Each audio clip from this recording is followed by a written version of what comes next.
So here's a question. So like, what if as a label, if we was sent a track, and it was by a guy, and it was like, oh my god, that's a really good track. That's an absolute belter. That. Yeah. Right. Then it's a banger.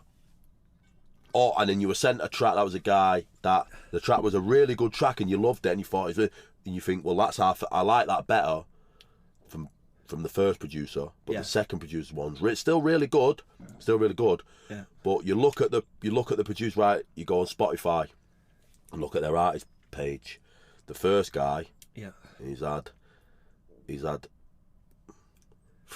2 tracks out in the year. Yeah. Done For hardly the last socials. couple of years. Yeah. You look at his socials, there's hardly any posts on it. Very rare. Yeah. You look at his Instagram, TikTok, he's got a few fans, a few bits and bobs. Yeah. You go to the second guy whose track maybe not as good, but he's had a track consistently out like every 6 weeks or so for the last few years. Constant on his socials.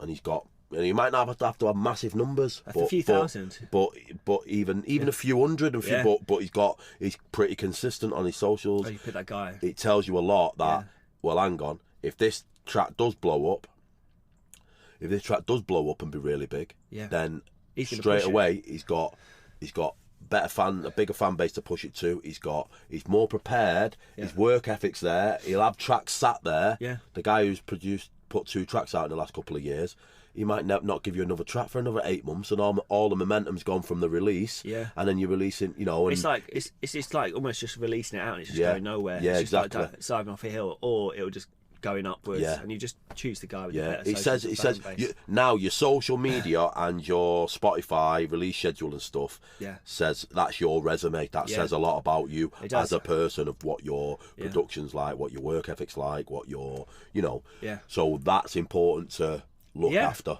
definitely. So that being said, then, so let's talk about some of the stuff we've done from starting